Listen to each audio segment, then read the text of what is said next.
Price the lord. Hallelujah. ನನ್ನ ಹೆಸರು ಪುರುಷೋತ್ತಮ ಎಂಬುದಾಗಿ. ನಾನೊಂದು ದೇವರ ಸಾಕ್ಷಿಯಾಗಿದ್ದೇನೆ.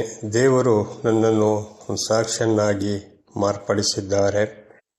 ಹಾಗೆ ದೇವರ ಪರವಾಗಿ ಈ ಸಾಕ್ಷಿಯನ್ನು ನುಡಿಯಬೇಕೆಂಬುದಾಗಿ ಮೊಟ್ಟ ಮೊದಲಾಗಿ ಯೂಟ್ಯೂಬಿನಲ್ಲಿ ಜೀವದ ಬೆಳಕು ಎಂಬ ಚಾನಲನ್ನು ಪ್ರಾರಂಭಿಸಿ ದೇವರ ಪರವಾಗಿ ಸಾಕ್ಷಿ ನುಡಿಯಬೇಕೆಂಬುದಾಗಿ ಅನೇಕ ಸಮಯಗಳಿಂದ ದೇವರಲ್ಲಿ ಪ್ರಾರ್ಥಿಸುತ್ತಾ ಬಂದೆ.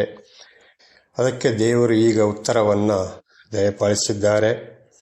ಹಾಗೂ ನನ್ನ ಸಾಕ್ಷಿಯನ್ನು ನುಡಿಯೋದಕ್ಕಿಂತ ಮೊದಲು ಒಂದು ಚಿಕ್ಕದಾಗಿ ಪ್ರಾರ್ಥನೆಯನ್ನು ಮಾಡಿಕೊಳ್ಳೋಣ. ಸರ್ವ ಸೃಷ್ಟಿಕರ್ತನಾದ ತಂದೆ, ಮಗ, ಪರಿಶುದ್ಧರಾದ ತ್ರಿಯೇಕ ದೇವರಾಯ ನಿಮ್ಮ ನಾಮಕ್ಕೆ ಸ್ತೋತ್ರವಾಗಲಿ. ದೇವರೇ, ನೀವು ನನ್ನ ಜೀವಿತದಲ್ಲಿ ಮಾಡಿದಂಥ ಅದ್ಭುತ ಕಾರ್ಯಗಳನ್ನು ಕುರಿತು ಇಡೀ ಕರ್ನಾಟಕದ ಜನತೆಗೆ ಸಾಕ್ಷಿ ನುಡಿಯಬೇಕೆಂಬುದಾಗಿ ಬಹಳ ದಿವಸಗಳಿಂದ ನಾನು ನಿಮ್ಮಲ್ಲಿ ಬೇಡುತ್ತಾ ಬಂದೆ. ಅದನ್ನು ನೀವು ಈ ದಿವಸ ನನಗೆ ದಯಪಾಲಿಸಿದ್ದಕ್ಕಾಗಿ ನಿಮಗೆ ಸ್ತೋತ್ರ ಸ್ವಾಮಿ. ಇದನ್ನು ಹೇರಳವಾಗಿ ಆಶೀರ್ವದಿಸಿರಿ. ನಿಮ್ಮ ಪರಿಶುದ್ಧಾತ್ಮರ ಮೂಲಕ ನನಗೆ ಸಹಾಯವಾಗಲಿ. ದೇವ, ಮುಂದೆ ಈ ಜೀವದ ಬೆಳಕೆಂಬ ಚಾನಲಲ್ಲಿ ನಿಮ್ಮ ಸಾಕ್ಷಿ ನುಡಿಯುತ್ತಾ ಹಾಗೂ ಸತ್ಯ ಸುವಾರ್ತೆಯನ್ನು ಕರ್ನಾಟಕದ ಜನತೆಗೆ ತಿಳಿಸಲು ಸಹಾಯ ಮಾಡಿದ್ದಕ್ಕಾಗಿ ನಿಮಗೆ ಸ್ತೋತ್ರ. ಯೇಸುವಿನ ನಾಮದಲ್ಲಿ ಪ್ರಾರ್ಥಿಸಿದ್ದೇನೆ ನನ್ನ ತಂದೆಯೇ. ಹಾಗೂ ಈ ಧ್ವನಿಯನ್ನು ಕೇಳುತ್ತಿರೋ ನನ್ನ ಸಹೋದರ ಸಹೋದರಿ ಎಲ್ಲರಿಗೂ ನನ್ನ ನಮಸ್ಕಾರಗಳು. ಪ್ರಿಯರೇ, ಮೊಟ್ಟ ಮೊದಲು ಯೂಟ್ಯೂಬಿನಲ್ಲಿ ದೇವರ ಆಶೀರ್ವಾದದಿಂದ ಮಾತನಾಡುವನಾಗಿದ್ದೇನೆ. ಆದ ಕಾರಣ ದೇವರಿಗೆ ಸ್ತೋತ್ರವಾಗಲಿ. ಪ್ರಿಯರೇ, ಈ ಹಿಂದೆ ಹೇಳಿದಾಗೆ ನನ್ನ ಹೆಸರು ಪುರುಷೋತ್ತಮ ಗೌಡ. ದೇವರು ನನ್ನನ್ನು ದೇವರ ಪರವಾಗಿ ದೊಡ್ಡ ಸಾಕ್ಷಿಯನ್ನಾಗಿ ಮಾರ್ಪಡಿಸಿದ್ದಾರೆ. 1995 ಇಸವಿ ಅಕ್ಟೋಬರ್ ತಿಂಗಳಿನಿಂದ ಇಲ್ಲಿಂದ ಈಚೆಗೆ ಕರ್ನಾಟಕ ರಾಜ್ಯದ ಅನೇಕ ಕಡೆ ಹಾಗೂ ಕೇರಳದ ಒಂದು ಕಡೆಯಲ್ಲಿಯೂ ದೇವರ ಪರವಾಗಿ ಸಾಕ್ಷಿ ಹೇಳುವಂತೆ ಆಶೀರ್ವದಿಸಿದರು. ದೇವರಿಗೆ ಸ್ತೋತ್ರ. ಈಗಲೂ ಕರ್ನಾಟಕದ ನಾನಾ ಕಡೆಗಳಲ್ಲಿ ಹಳ್ಳಿಗಳಿಗೆ ಹೋಗಿ ಸಾಕ್ಷಿ ಹೇಳುವಂತೆ ದೇವರು ಅನುಗ್ರಹಿಸ್ತಾ ಇದ್ದಾರೆ. ಆದರೆ ಕರ್ನಾಟಕದ ರಾಜ್ಯದ ಮೂಲೆ ಮೂಲೆಗೂ ದೇವರ ಸಾಕ್ಷಿ ತಲುಪಿಸಬೇಕೆಂದು ದೇವರಲ್ಲಿ ಪ್ರಾರ್ಥಿಸುವನಾಗಿದ್ದೇನೆ.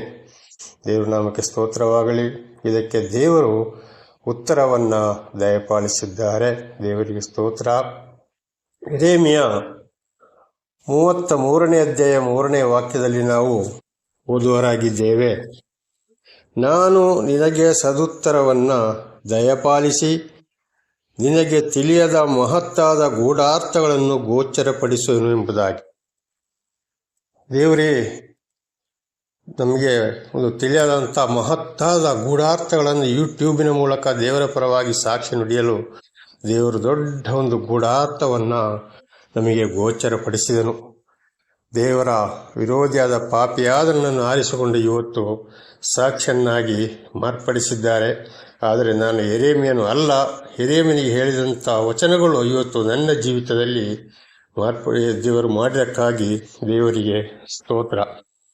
ಹಾಗೆ ಮತ್ತಾಯ 7ನೇ ಅಧ್ಯಾಯ 7 ಮತ್ತು 8ನೇ ವಾಕ್ಯ ನೋಡುವಾಗ, ಬೇಡಿಕೊಳ್ಳಿರಿ ನಿಮಗೆ ದೊರೆಯುವುದು. ಹೌದು ಸ್ವಾಮಿ, ಈ ಒಂದು ಸಾಕ್ಷಿ ನುಡಿಯಲು ದೇವರಲ್ಲಿ ನಾನು ಬೇಡಿಕೊಂಡೆ. ಅದಕ್ಕಾಗಿ ದೇವರು ನಮಗೆ ಅದನ್ನು ದೊರೆಯಿಸಿದ್ದಾರೆ. ದೇವರಿಗೆ ಸ್ತೋತ್ರವಾಗಲಿ. ಹುಡುಕಿರಿ ನಿಮಗೆ ಸಿಕ್ಕುವುದು. ಹೌದು, ದೇವರನ್ನು ಹುಡುಕ್ತಾ ಬಂದೆ. ಅಂಥ ಒಂದು ಸೌಭಾಗ್ಯವನ್ನು ದೇವರು ಅನುಗ್ರಹಿಸಿದರು. ದೇವರು ಇವತ್ತು ಸಿಕ್ಕಿದ್ದಾರೆ. ತಟ್ಟಿರಿ ನಿಮಗೆ ತೆರೆಯಲಾಗುವುದು. ಹೌದು, ಪ್ರಾರ್ಥನೆ ಮೂಲಕ ದೇವರನ್ನು ತಟ್ಟುವಂಥ ಒಂದು ಅನುಗ್ರಹ ಕೂಡ ದೇವರು ಮಾಡಿದರು. ಇವತ್ತು ನಮಗೆ ಅದು ತೆರೆಯಲ್ಪಟ್ಟಿದೆ. ಯಾಕೆಂದರೆ ಬೇಡಿಕೊಳ್ಳುವ ಪ್ರತಿಯೊಬ್ಬನೂ ಹೊಂದುವನು. ಹೌದು, ಯಾರ್ಯಾರು ದೇವರಲ್ಲಿ ದೇವರ ಸಾಕ್ಷಿಯಾಗಿ ಜೀವಿಸಲು, ದೇವರಿಗಾಗಿ ಜೀವಿಸಲು ಪ್ರಾರ್ಥನೆ ಮೂಲಕ ಬೇಡಿಕೊಳ್ತಾರೋ ಖಂಡಿತವಾಗಿಯೂ ಅವರಿಗೆ ತೆರೆಯಲ್ಪಡುವುದು. ಹುಡುಕುವವನಿಗೆ ಸಿಕ್ಕುವುದು. ಹೌದು, ನಾವು ದೇವರು ನಮಗೆ ದರ್ಶನ ಕೊಟ್ಟ ಮೇಲೆ ದೇವರನ್ನು ಪ್ರಾರ್ಥನೆ ಮೂಲಕ ನಾವು ಹುಡುಕಿದಾಗ ಖಂಡಿತವಾಗಿಯೂ ದೇವರು ನಮಗೆ ಸಿಗ್ತಾರೆ. ನಾವು ಏನೇನು ಬೇಡ್ತೀವೋ ಅದು ಕೂಡ ಖಂಡಿತವಾಗಿ ದೇವರು ಕೊಡುವರಾಗಿದ್ದಾರೆ. ತಟ್ಟುವವನಿಗೆ ತೆರೆಯುವುದು. ನಾವು ಪ್ರಾರ್ಥನೆ ಮೂಲಕ ದೇವರನ್ನು ತಟ್ಟಿದಾಗ ಖಂಡಿತವಾಗಿ ಆ ಶಬ್ದಕ್ಕೆ ಕಿವಿ ಕೊಟ್ಟು ದೇವರು ನಮಗೆ ಒಂದು ವರವನ್ನು ತೆರೆಯುತ್ತಾರೆ. ಇದು ಕೂಡ ಇವತ್ತು ನನ್ನ ಜೀವಿತದಲ್ಲಿ ದೇವರು ಅನುಗ್ರಹಿಸಿದ್ದಕ್ಕಾಗಿ ದೇವರಿಗೆ ಸ್ತೋತ್ರವಾಗಲಿ. ಹಾಗೆ ಮುಂದೆ ಮಾರ್ಕ 16ನೇ ಅಧ್ಯಾಯ 5ನೇ ವಾಕ್ಯ ನೋಡುವಾಗ, ಆಮೇಲೆ ಅವರಿಗೆ, ನೀವು ಲೋಕದ ಎಲ್ಲ ಕಡೆಗೆ ಹೋಗಿ ಜಗತ್ತಿಗೆಲ್ಲ ಸುವಾರ್ತೆಯನ್ನು ಸಾರಿರಿ ಎಂಬುದಾಗಿ ಶಿಷ್ಯರಿಗೆ ಹೇಳಿದರು. ಆದರೆ ಇವತ್ತಿನ ಈ ದಿವಸದಲ್ಲಿ ಕರ್ನಾಟಕದ ಜನತೆಗೆ ಯೂಟ್ಯೂಬಿನ ಮೂಲಕ ಸುವಾರ್ತೆಯನ್ನು ಸಾರಬೇಕೆಂಬುದಾಗಿ ದೇವರು ನನ್ನನ್ನು ಆಶೀರ್ವದಿಸಿದ್ದಾರೆ. ಪ್ರಾರ್ಥನೆಯಲ್ಲಿ ಬೇಡಿಕೊಂಡಿದ್ದನ್ನು ನನಗೆ ಕೊಟ್ಟಿದ್ದಾರೆ. ಅದಕ್ಕಾಗಿ ನಿಮಗೆ ಸ್ತೋತ್ರ. ಹಾಗೆ ಅದರಲ್ಲಿ 20ನೇ ವಚನವನ್ನು ನೋಡುವಾಗ, ಇತ್ತಲಾಗಿ ಅವರು ಹೊರಟು ಹೋಗಿ ಎಲ್ಲೆಲ್ಲಿಯೂ ಸುವಾರ್ತೆಯನ್ನು ಸಾರಿದರು. 1995ರಿಂದ ಇಲ್ಲಿಯವರೆಗೆ ಹಳ್ಳಿಗಳಿಗೆ ಎಲ್ಲಿಗೆ ಹೋಗಬೇಕೋ ಅಲ್ಲಿಗೆ ದೇವರು ಕಳಿಸಿಕೊಟ್ಟು ದೇವರ ಪರವಾಗಿ ಸಾಕ್ಷಿ ನುಡಿಯುತ್ತಾ ವಚನವನ್ನು ಸಾರುವ ಹಾಗೆ ಆಶೀರ್ವದಿಸಿದರು. ಆದರೆ ಈಗ ಅದರ ಜೊತೆಗೆ ಯೂಟ್ಯೂಬಿನಲ್ಲಿ ಕೂಡ ಜೀವದ ಬೆಳಕೆಂಬ ಚಾನಲ್ನಲ್ಲಿ ದೇವರ ಪರವಾಗಿ ಸಾಕ್ಷಿ ನುಡಿಯುವಂತೆ ಮತ್ತು ಸತ್ಯ ಸುವಾರ್ತೆಯನ್ನು ಸಾರುವಂತೆ ದೇವರು ಅನುಗ್ರಹಿಸಿದರು. ಅದಕ್ಕಾಗಿ ದೇವರಿಗೆ ಸ್ತೋತ್ರ. ಮುಂದೆ ಯೋಹನ್ನ 15ನೇ ಅಧ್ಯಾಯ 27ನೇ ವಚನ ನೋಡುವಾಗ, ನೀವು ಮೊದಲಿನಿಂದ ನನ್ನ ಸಂಗಡ ಇದ್ದ ಕಾರಣ ನೀವು ಸಾಕ್ಷಿಗಳಾಗಿದ್ದೀರಿ.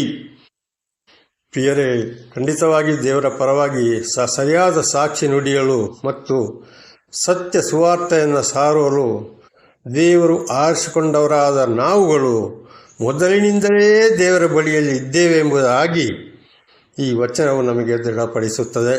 ಹಾಗೆ ಅದಕ್ಕಾಗಿ ಪಾಪಿಯಾದ ನನ್ನನ್ನು ದೇವರು ಆರಿಸಿಕೊಂಡದಕ್ಕಾಗಿ, ದೇವರ ಸಾಕ್ಷಿಯನ್ನಾಗಿ ಮಾರ್ಪಡಿಸಿದ್ದಕ್ಕಾಗಿ ದೇವರ ನಾಮಕ್ಕೆ ನಾನು ಸ್ತೋತ್ರಗಳನ್ನು ಸಲ್ಲಿಸುವನಾಗಿದ್ದೇನೆ. ಹೀಗೆ ನನ್ನ ಸಹೋದರ ಸಹೋದರಿಯರೇ, ಇದೇ ಮಾರ್ಚ್ 1ನೇ ತಾರೀಕಿನಿಂದ ಯೂಟ್ಯೂಬಿನಲ್ಲಿ ಜೀವದ ಬೆಳಕು ಎಂಬ ಚಾನಲನ್ನು ಪ್ರಾರಂಭಿಸಿ ದೇವರ ಪರವಾಗಿ ಸಾಕ್ಷಿ ನುಡಿಯುವಂತೆ ದೇವರು ಅನುಗ್ರಹಿಸಿದ್ದಕ್ಕಾಗಿ ದೇವರಿಗೆ ಸ್ತೋತ್ರ. ಮೊದಲ ಬಾರಿಗೆ ನಾನು ಏನಾಗಿದ್ದೆ, ದೇವರು ನನ್ನನ್ನು ಹೇಗೆ ಮಾರ್ಪಡಿಸಿದರು, ನಿಜವಾದ ದೇವರು ಯಾರು ಎಂಬುದಾಗಿ ಸಂಪೂರ್ಣ ದೇವರ ಪರವಾಗಿ ಸಾಕ್ಷಿ ಕೊಡುವನಾಗಿದ್ದೇನೆ. ಈ ಒಂದು ಸಾಕ್ಷಿಯು ಇದೇ ಮಾರ್ಚ್ 1ನೇ ತಾರೀಕಿನಿಂದ ಪ್ರಾರಂಭವಾಗುವಂತೆ ದೇವರು ಅನುಗ್ರಹಿಸಿದ್ದಾರೆ. ಸಾಕ್ಷಿ ಸಂಪೂರ್ಣವಾಗಿ ಆದ ಮೇಲೆ ಸತ್ಯ ಸುವಾರ್ತೆಯನ್ನು ತಿಳಿಯಪಡಿಸುವುದೇ ನನ್ನ ಉದ್ದೇಶವಾಗಿದೆ. ಈ ನಮ್ಮ ಜೀವದ ಬೆಳಕೆಂಬ ಚಾನಲ್ನಲ್ಲಿ ಪ್ರತಿ ದಿವಸ ಕೇಳಬಹುದು ಮಾರ್ಚ್ 1ನೇ ತಾರೀಕಿನಿಂದ. ದೇವರಿಗೆ ಸ್ತೋತ್ರವಾಗಲಿ. ಈಗಾಗಲೇ ನನ್ನ ಸ್ವಲ್ಪ ವಿಷಯವನ್ನು ತಿಳಿಯಪಡಿಸಿದ್ದೇನೆ. ಈಗ ದೇವರು ನನ್ನ ಜೀವಿತದಲ್ಲಿ ಮಾಡಿದಂಥ ಅದ್ಭುತ ಕಾರ್ಯಗಳನ್ನು ಈಗ ನುಡಿಯವನಾಗಿದ್ದೇನೆ. ದೇವರ ನಾಮಕ್ಕೆ ಸ್ತೋತ್ರವಾಗಲಿ. ಪ್ರಿಯರೇ, ನಾನೊಬ್ಬ ಹಿಂದೂ ಸಹೋದರನಾಗಿದ್ದೆ. ಈ ಹಿಂದೆ ಹೇಳಿದಾಗೆ ನನ್ನ ಹೆಸರು ಪುರುಷೋತ್ತಮ ಗೌಡ. ನಾನೊಬ್ಬ ಕ್ರೈಸ್ತ ವಿರೋಧಿ ಸಂಘಕ್ಕೆ ಸೇರಿದವನಾಗಿದ್ದೇನೆ. ಅದು ನಿಮ್ಮೆಲ್ಲರಿಗೂ ಗೊತ್ತಿದೆ, ಕ್ರೈಸ್ತ ವಿರೋಧಿ ಸಂಘ ಯಾವುದೆಂಬುದಾಗಿ. ದೇವರಿಗೂ ನಾನಾ ರೀತಿ ಕೆಟ್ಟ ಮಾತುಗಳಿಂದ ಬೈದವನು, ಸುವಾರ್ತೆ ಸಾರುವವರಿಗೆ ಕರಪತ್ರ ಹಂಚುವವರಿಗೂ ಕೂಡ ಕೆಟ್ಟದಾಗಿ ನಾನು ಬೈದವನು ಆಗಿದ್ದೆ. ಇದು ನನ್ನ ಯೌವನ ಪ್ರಾಯ. ಈ ಸಂದರ್ಭದಲ್ಲಿ ಯೌವನಸ್ಥರ ಸಹವಾಸ ಬಹಳವಾಯಿತು. ಅವರೊಂದಿಗೆ ಸೇರಿ ಮದ್ಯಪಾನ, ಧೂಮಪಾನ ಹಾಗೂ ಹಿಂಸೆ ಕೊಡುವಂಥದ್ದು ಇದೆಲ್ಲವೂ ಪ್ರಾರಂಭವಾಯಿತು. ಇದೇ ಸಂದರ್ಭದಲ್ಲಿ ನನಗೆ ಮದುವೆಯೂ ಕೂಡ ಆಯಿತು, ಮಕ್ಕಳಾಯಿತು, ಸಂಸಾರಸ್ಥನಾಗಿ ಬಂದೆ. ನನ್ನ ಕುಟುಂಬದಲ್ಲಿ ನಾವು 6 ಜನ ಸಂಸಾರಸ್ಥರು. ದೇವರ ನಾಮಕ್ಕೆ ಸ್ತೋತ್ರವಾಗಲಿ. ತಾಯಿ, ನಾನು, ಹೆಂಡತಿ, 3 ಮಕ್ಕಳು. ಈ ಒಂದು ಮದ್ಯಪಾನ ಧೂಮಪಾನದಿಂದಾಗಿ ಕೆಟ್ಟ ಚಟದಿಂದಾಗಿ ನಮ್ಮ ಮನೆಯೇ ನಾಶದ ಅಂಚು ತಲುಪಿ ಹೋಯಿತು. ಇದಕ್ಕಾಗಿ ಈ ಒಂದು ಕಷ್ಟ, ಸಂಕಟ, ದುಃಖಗಳಿಂದ ನಾವು ಹೊರಬರಬೇಕೆಂಬುದಾಗಿ ಬಹಳಷ್ಟು ದೇವಸ್ಥಾನಗಳಿಗೂ ಸುತ್ತಿ ಆಯಿತು. ಬೇಕಾದ ಪೂಜೆ ಪುಸ್ಕಾರ, ಮಾಯ ಮಂತ್ರ, ಜ್ಯೋತಿಷ ಇದೆಲ್ಲಕ್ಕೂ ನಾವು ಬಲಿಯಾಗಿಯೂ ಆಯಿತು. ಬಹಳ ಹಣವನ್ನು ಕೂಡ ವೆಚ್ಚ ಮಾಡಿ ಆಯಿತು. ಆದರೆ ಇದ್ಯಾವುದೂ ನಮ್ಮ ಕಷ್ಟ, ಸಂಕಟ, ದುಃಖಗಳಿಗೆ ಉತ್ತರ ಕೊಡಲಿಲ್ಲ. ನಮ್ಮ ಪರಿಸ್ಥಿತಿ ಹೀನಾಯವಾಗುತ್ತಾ ಬಂತು. ಇದೇ ಸಂದರ್ಭದಲ್ಲಿ ನಾನಿನ್ನು ಬದುಕುವುದು ಪ್ರಯೋಜನವಿಲ್ಲ, ನನ್ನಿಂದಾಗಿ ನನ್ನ ಹೆಂಡತಿ, ಮಕ್ಕಳಿಗೆ, ನೆರೆಹೊರೆಯವರಿಗೆ ಪ್ರತಿಯೊಬ್ಬರಿಗೂ ಬಹಳ ಹಿಂಸೆ ಕೊಡವನಾಗಿದ್ದೇನೆ, ಬೇಸರ, ನಾನು ಬದುಕುವುದೇ ಬೇಡ, ನಾನು ಸಾಯುವುದೇ ಒಳ್ಳೆಯದೆಂಬುದಾಗಿ ತೀರ್ಮಾನ ಮಾಡಿ ಒಂದು ದಿವಸ ಹಗ್ಗ ತಗೊಂಡು ಮರಕ್ಕೆ ನೇಣು ಹಾಕೊಳ್ಳೋಕ್ಕೆ ಹೋದೆ. ಆವಾಗ ಯಾವ ಕೊಂಬೆಗೆ ನೇಣು ಹಾಕೊಳ್ಳಬೇಕೆಂಬುದಾಗಿ ನೋಡಿದಾಗ ನಾನು ಯಾಕೆ ಸಾಯಬೇಕು, ನನಗೇನು ಹುಚ್ಚು ಹಿಡಿದಿದೆಯಾ, ಎಷ್ಟೋ ಜನ ಬದುಕ್ತಾ ಇದ್ದಾರಲ್ಲ ಎಂಬುದಾಗಿ ಆ ದಿವಸ ವಾಪಸ್ ಬಂದೆ. 2ನೇದಾಗಿ ಆತ್ಮಹತ್ಯೆ ಮಾಡಿಕೊಳ್ಳಲು ಮಳೆಗಾಲದಲ್ಲಿ ಮನೆ ಹತ್ತಿರ ಒಂದು ಸಾಧಾರಣ ದೊಡ್ಡದಾಗಿ ನೀರಿನ ಕಾಲುವೆ ಹರಿಯುತ್ತಾ ಇದೆ. ಅದಕ್ಕೆ ಹಾರಿ ನಾನು ಸಾಯ್ತೇನೆಂಬುದಾಗಿ ಹೋದಾಗ ಅಲ್ಲಿ ನಿಂತುಕೊಂಡು ಜೋರಾಗಿ ಕೂಗಾಡಿದವನಾಗಿದ್ದೆ. ಆಗ ನಮ್ಮ ಹೆಂಡತಿ ಪಕ್ಕದ ಮನೆಯವರಿಗೆ ಮಕ್ಕಳನ್ನು ಕಳಿಸಿ ಅವರನ್ನು ಬರಮಾಡಿ ಆ ದಿವಸ ಅವರು ಕೂಡ ನನ್ನನ್ನು ದೇವರವರ ಮುಖಾಂತರ ರಕ್ಷಿಸಿದರು. ದೇವರಿಗೆ ಸ್ತೋತ್ರವಾಗಲಿ. 3ನೇದಾಗಿ ಏನಾದರೂ ನಾನು ಇನ್ನು ಬದುಕಲೇಬಾರದು, ಸಾಯಲೇಬೇಕೆಂಬುದಾಗಿ ಆಗ್ರೋ ಕೆಮಿಕಲ್ಸ್ಗೆ ಹೋಗಿ 100 ಗ್ರಾಮ್ಸ್ ವಿಷಕಾರಿ ಔಷಧಿಯನ್ನು ತೆಗೆದುಕೊಂಡು ಬಂದು ಆ ದಿವಸ ಸಾಯಂಕಾಲ ಮಲಗುವ ಮಂಚದ ಮೇಲೆ ಕೂತುಕೊಂಡು ಅಂದರೆ ಇನ್ನು ನಾನು ಕುಡಿಯುತ್ತೇನೆಂಬುದಾಗಿ ಗ್ಲಾಸಿಗೆ ಹೊಯ್ದು ಹಿಡಿದಿದೆ ಕುಡಿಯಲು. ಆ ಸಮಯದಲ್ಲಿ ಹೆಂಡತಿ, ಮಕ್ಕಳು ತೋಟದಲ್ಲಿದ್ದರು. ಇನ್ನು ಅವರು ಬಂದ ಮೇಲೆ ಕುಡಿತೇನೆ, ಇನ್ನು ನಾನು ಅವರನ್ನು ನೋಡುವುದಿಲ್ಲಲ್ಲ ಎಂಬುದಾಗಿ ಯೋಚನೆ ಮಾಡಿ ಮಲಗುವ ಮಂಚದ ಕೆಳಗೆ ನಾನು ಈ ವಿಷಕಾರಿ ಔಷಧಿಯನ್ನು ಕೆಳಗೆ ಇಟ್ಟು ಇನ್ನು ಪಕ್ಕದ ಮನೆಯ ಒಂದು ಸಹೋದರ ಸಹೋದರಿಯರು ಬಹಳ ಅಚ್ಚುಮೆಚ್ಚಿನವರು, ಅವರೊಂದಿಗೆ ಹೋಗಿ ಮಾತಾಡಿ ಬರ್ತೇನೆ, ಅವರನ್ನು ಇನ್ನು ನಾನು ಯಾವಾಗ ನೋಡುವುದೆಂಬುದಾಗಿ ಯೋಚನೆ ಮಾಡಿ ಅವರಲ್ಲಿಗೆ ಹೋದೆ. ಅವರಲ್ಲಿಗೆ ಹೋದಾಗ ಹೆಂಡತಿ, ಮಕ್ಕಳು ತೋಟದಿಂದ ಬಂದಾಗ ಈ ಔಷಧಿ ಎಲ್ಲ ಮನೆಯೊಳಗಡೆ ಚೆಲ್ಲಿ ಹೋಗಿದೆ. ಕಾರಣ ನಾನು ಮದ್ಯಪಾನ ಮಾಡಿ ಚೆಲ್ಲಿ ಹೋಗಿರೋದೇ ನನಗೆ ಗೊತ್ತಿಲ್ಲ. ಆವಾಗ ಹೆಂಡತಿ ಮಕ್ಕಳನ್ನು ಪಕ್ಕದ ಮನೆಯಲ್ಲಿ ಕಳಿಸಿ ಅವರನ್ನು ಬರಮಾಡಿ ಅವರಿಗೆಲ್ಲವನ್ನು ಇದನ್ನು ತೋರಿಸಿ ಹೇಳಿ ಆ ದಿವಸ ನನ್ನನ್ನು ಆ ಪಕ್ಕದ ಮನೆಯವರು ಕರ್ಕೊಂಡು ಹೋಗಿ ಅವರ ಮನೆಯಲ್ಲಿ ಮಲಗಿಸಿಕೊಂಡರು. ಅವತ್ತು ರಾತ್ರಿ ನನ್ನ 2ನೇ ಮಗಳು ತಾರಾಮಣಿ ಎಂಬವಳಿಗೆ ನಮ್ಮ ಪಕ್ಕದ ಮನೆಯ ಒಂದು ಕ್ರೈಸ್ತ ಸಹೋದರರ ಕನಸು. ಅವರು ಬಂದು ಮಗಳಿಗೆ ಕನಸಿನಲ್ಲಿ ಹೇಳಿದ್ದಾರೆ, ನಿನ್ನ ಅಪ್ಪ ನಿನ್ನೆ ಮದ್ದು ಕುಡಿದು ಸತ್ತು ಹೋಗ್ಬಿಡ್ತಿದ್ದ, ಅದನ್ನು ನಾನು ನಿಲ್ಲಿಸಿದ್ದೇನೆ ಎಂಬುದಾಗಿ. ದೇವರ ನಾಮಕ್ಕೆ ಸ್ತೋತ್ರವಾಗಲಿ. ಇದು ನಾನು ಮಾರನೇ ದಿವಸ ಪಕ್ಕದ ಮನೆಯಿಂದ ಎದ್ದು ಬರುವಾಗ ಮಗಳು ಹೇಳ್ತಾಳೆ, ಅಪ್ಪ ನಾನು ಇಂಥ ಒಂದು ಕನಸನ್ನು ಕಂಡೆ, ನಾನು ಇಂಥ ಒಂದು ಸಹೋದರರು ನನಗೆ ಈ ರೀತಿ ಹೇಳಿದರು ಅಂತೇಳಿ. ಇದು ನನಗೆ ನಂಬಲಿಕ್ಕೆ ಸಾಧ್ಯವಾಗಲಿಲ್ಲ. ಕಾರಣ ನಾನೊಂದು ಕ್ರೈಸ್ತ ವಿರೋಧಿಯಾಗಿದ್ದೆ, ಆ ಸಂಘಕ್ಕೆ ಸೇರಿದವನಾಗಿದ್ದೆ, ಕ್ರೈಸ್ತರಿಗೆ ಹಿಂಸೆ ಕೊಡೋನು, ದೇವರಿಗೆ ಬೊಯ್ಯೋವನೂ ಆಗಿದ್ದೆ, ಬೈದವನೂ ಆಗಿದ್ದೆ. ಸರಿ, ಪಕ್ಕದ ಒಂದು ನಮ್ಮ ಕ್ರೈಸ್ತ ಸಹೋದರರು ಬಹಳ ವರ್ಷದ ಪರಿಚಯ, ಅವರಲ್ಲಿ ಹೋಗಿ ಈ ವಿಷಯವನ್ನು ಹೇಳಿದಾಗ, ಹೌದಣ್ಣ, ನಿಮ್ಮ ವಿಷಯಗಳೆಲ್ಲ ನಮಗೆ ಗೊತ್ತಿದೆ, ನೀನು ಹೇಳಿದರೆ ನೀವು ಏನು ಹಿಂಸೆ ಕೊಡ್ತೀರ ನಮಗೆ ಗೊತ್ತಿಲ್ಲ, ಮೊದಲೇ ಹೇಳಬೇಕು ಅಂತಿದ್ದೆ, ನಿಮ್ಮನ್ನು ನೋಡಿದರೆ ನಮಗೆ ಬೇಸರವಾಗ್ತಿದೆ. ನೋಡಿ, ಕೇರಳದ ಒಂದು ಚರ್ಚೆಯಲ್ಲಿ ಇಂಥ ಕಡೆಗೆ ಒಂದು ಚರ್ಚೆ ಇದೆ, ಅಲ್ಲಿ ಹೋಗಿ ನಿಮಗೆಲ್ಲ ವಿಷಯವನ್ನು ತಿಳ್ಕೊಂಡು ನೀವು ಬನ್ನಿ, ನಿಮಗೆ ಸರಿ ಆದರೆ ಅಲ್ಲಿ ಆಗ್ಬೋದು, ಇಲ್ಲ ಇದ್ದರೆ ಸರಿಯಾಗಿ ಆಗುವುದಿಲ್ಲ ಎಂಬುದಾಗಿ ಅವರು ನುಡಿದು ಕೇರಳದ ಒಂದು ಪ್ರಾರ್ಥನಾ ಕೂಟದ ವಿಳಾಸವನ್ನು ನನಗೆ ಒಟ್ಟು ಅದೇ ದಿವಸ 3 ಕ್ರೈಸ್ತ ಸಹೋದರರು ನೀಡಿದರು. ದೇವರ ನಾಮಕ್ಕೆ ಸ್ತೋತ್ರವಾಗಲಿ. ಹಾಗೆ 1995 ಇಸವಿ ಅಕ್ಟೋಬರ್ ತಿಂಗಳ ಕಡೇ ವಾರದಲ್ಲಿ ಕೇರಳಕ್ಕೆ ಆ ಚರ್ಚಿಗೆ ಹೋಗಿ ಪ್ರಾರ್ಥನಾ ಕೂಟದಲ್ಲಿ ಭಾಗವಹಿಸುವಂತೆ ದೇವರು ಅನುಗ್ರಹಿಸಿದರು. ಅಲ್ಲಿಗೆ ಹೋಗಿ ತಲುಪಲು ನಮ್ಮ ಊರಿಂದ, ಅಂದರೆ ಆಗ ನಾನು ಕೊಡಗು ಜಿಲ್ಲೆ ಮಡಿಕೇರಿಯವನಾಗಿದ್ದೆ, ಅಲ್ಲಿಗೆ ತಲುಪಲು 5 ಬಸ್ಸು ನಾವು ಬದಲಾಯಿಸಿ ಹೋಗಬೇಕಾಗಿದೆ. ಹೇಗೆ ಹೋಗಿದ್ದೇನೆ, ಅಲ್ಲಿಗೆ ತಲುಪಿದ್ದೇನೆ ಎಂಬುದಾಗಿ ನನಗೆ ಗೊತ್ತಿಲ್ಲ. ಕೇವಲ ಒಂದು ಬ್ಯಾಗಲ್ಲಿ ಬಟ್ಟೆಗಳನ್ನು ಹಾಕಿ ಹೋಗಿದ್ದೇನೆ. ಹೋಗಿ ಅಲ್ಲಿಗೆ ತಲುಪಿದಾಗ ಇಂಗ್ಲಿಷ್ ಪ್ರಾರ್ಥನಾ ಕೂಟದಲ್ಲಿ ಪ್ರಾರ್ಥನೆ ನಡೆಯುತ್ತಿತ್ತು. ಆ ದಿವಸ ಸಾಯಂಕಾಲ ಹೋಗಿ ತಲುಪಿದಾಗಲೇ ನನಗೆ ಸರಿಯಾದ ಜ್ಞಾನ ಬಂತು, ನಾನಿಲ್ಲಿ ಚರ್ಚಿಗೆ ಬಂದಿದ್ದೇನೆ ಎಂಬುದಾಗಿ.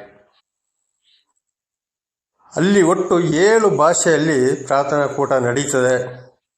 ಆಗ ನಮ್ಮ ಮನೆ ಅಕ್ಕಪಕ್ಕದವರು ಮಲಯಾಳಿಗಳು, ಹಾಗೂ ನಮ್ಮ ಜಿಲ್ಲೆಯು ಕೂಡ ಕೇರಳದ ಒಂದು ಗಡಿ ಪ್ರದೇಶವಾದುದರಿಂದ ಅಲ್ಪ ಸ್ವಲ್ಪ ಮಲಯಾಳ ಬರ್ತಿತ್ತು ನನಗೆ.